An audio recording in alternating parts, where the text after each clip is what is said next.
Hello, friends, and welcome back to Stories About Entitled People. Crazy lady from our first story thinks that she can take anything without consequence and that other people would be fine with that. Wow, the entitlement of adults is shocking. But before we begin, don't forget to subscribe to our channel if you're new here and turn on notifications so you don't miss a new video every single day. Here we go. Give me your laptop since you have two. My kids don't have anything to play on. So I work in IT, web dev stuff, so I know my way around a PC, and my neighbors know this. And a week ago or so, one of them comes to my door and says that they bought a laptop but wasn't starting up. I told her that I don't really know laptop hardware and only open up PCs, so I can look if something's wrong with the software, I can probably fix it, but if it's hardware, then she'd need to go to a shop. I invite her to enter because I want to get it over with instantly and not have to go drop the laptop off at her house. I turn it on, nothing, not even a light, nothing works. The charging light's on, but the laptop's dead. I told her she'd have to go to the shop because this is not a software issue. She mumbles but leaves without saying thanks, which I didn't really care, I just wanted my peace and quiet. Then yesterday she rings the door and I open it, and there she is with the laptop in hand. I'll paraphrase the conversation. CB is her, M is me. CB: I just got back from the store. They said the motherboard is dead. M: Sorry to hear that. It's a shame. Can't you get a ref... CB cuts me off. No, I wanted to ask about your laptops. M: Okay, what about mine?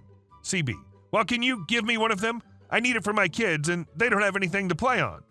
M: No, I can't give you a laptop because that's my work laptop, bought and paid from the company I work at. It's not mine. CB: Oh, come on. Just tell them you lost it or someone stole it.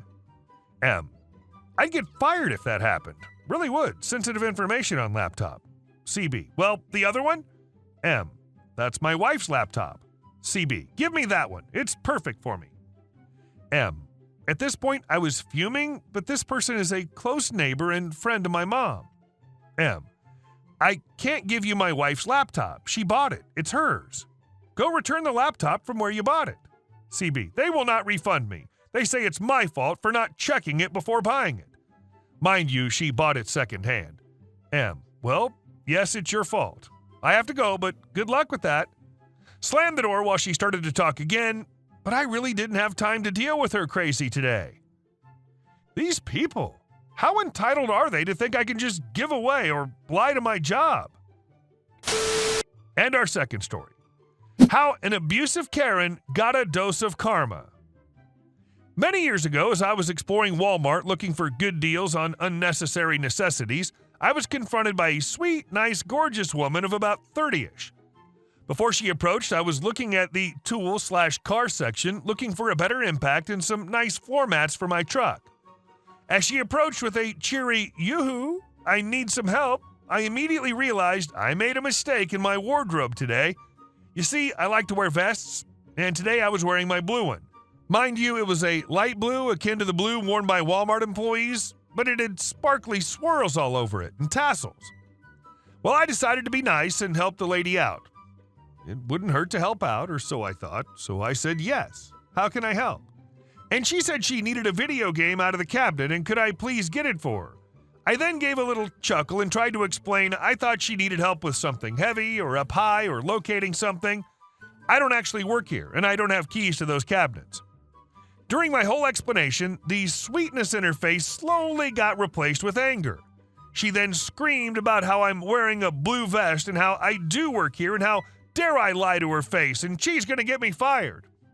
The whole time I was trying to calm her down and explain I don't work here. It was just a fancy vest, and yeah, she ended up getting fed up with me telling horrible lies to an innocent woman just trying to get a present for her son. And she very slowly raised her open hand and pulled it all the way back. As she started to bring the slap to my face, 3 thoughts crossed my mind. First, I'm about to knock this birch tree's teeth in. Second, I don't remember seeing any cameras in this aisle, and most people would take the pretty woman's word over the large, odd-dressed man's. Third, fake it. Go with the slap. Well, I went with the slap, but a little too much, and my head smashed into a shelf. As I looked up from the floor through the blood flowing over my face, I heard, "Oh my God!" And I saw another woman who'd heard the screams and came over to see what the issue was and saw the whole slap. Then I looked at my attacker and saw the fear in her eyes. Not shame, not shock, not feeling bad for attacking anyone. All I saw was fear of her consequences in her eyes. She then tried to run. The witness yelled out for her to stop. I then grabbed her ankle and she fell and slammed her face on the floor. I later found out she lost her 2 front teeth, and I felt really bad for hurting her. But she couldn't get away. Later, after statements and first aid treatments, mine was only a flesh wound, I got to watch my attacker get put into a police car while screaming all kinds of threats and obscenities at me. It was nice. I don't know if she got jail time, though. Sorry for the long read. I just thought I'd share my story after a while of lurking. Edit. I just want to clarify, I like to dress quirky, and most of the clothes I make for myself are super quirky and weird. And our last story. Want to get me fired? Uno reverse card, B. This happened over a year ago when I was working as a waiter in a restaurant. First of all, I need to put on some context. The ruling of the store, and let's name her Diane. When I started to work there, they explained to me my benefits. One of them was staff food. Free staff food every day, and on every Tuesday and Thursday, we could order some items on the menu with a 50% discount if we wanted to have something nice to eat, or just chose to go with the free staff meal.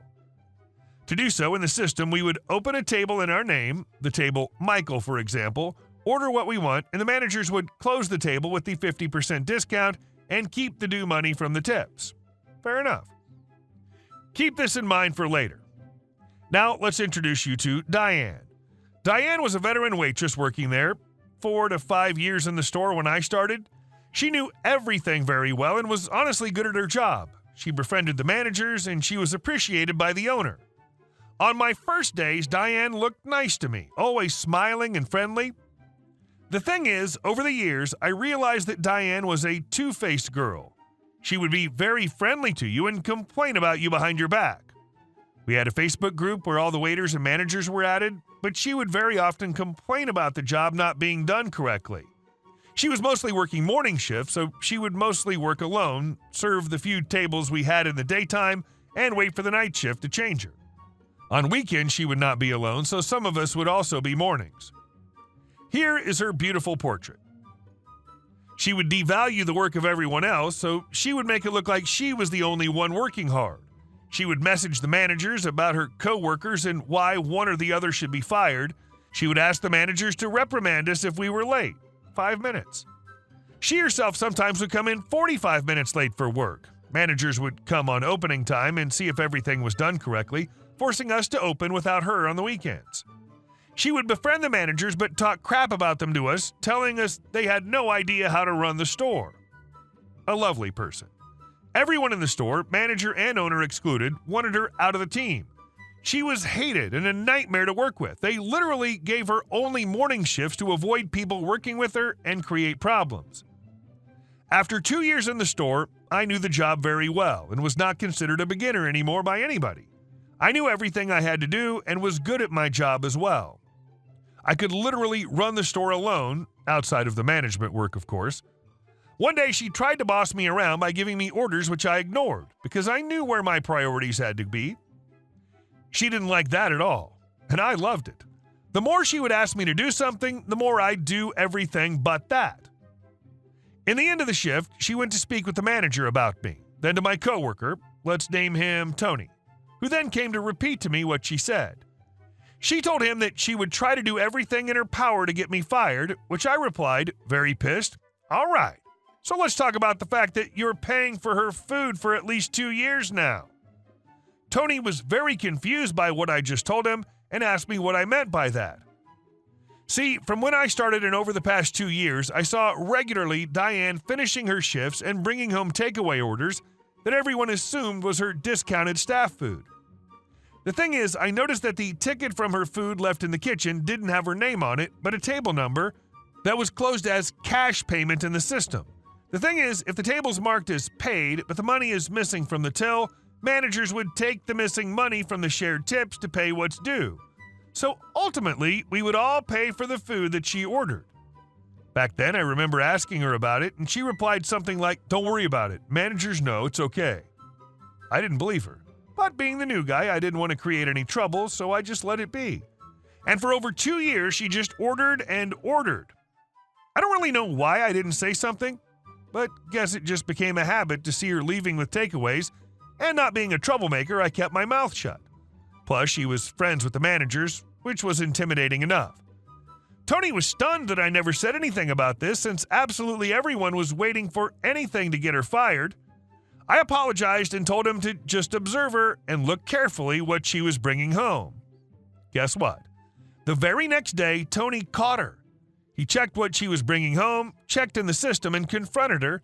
She started stuttering and panicking, trying to quickly get out of the situation, and then just headed home. Tony then told the managers what happened, who confronted her by text messages. She tried to play it as a misclick, then said she'd pay it, but nothing could trick the managers. She lasted until the end of the week and then got removed from the team. We shared her tips and rejoiced over our defeated enemy in the Facebook group. I even took a warning for offering shots to everybody, celebrating her firing. Worth it. Would do it again. Hey guys, thank you all for watching the video. I'll see you in the next one.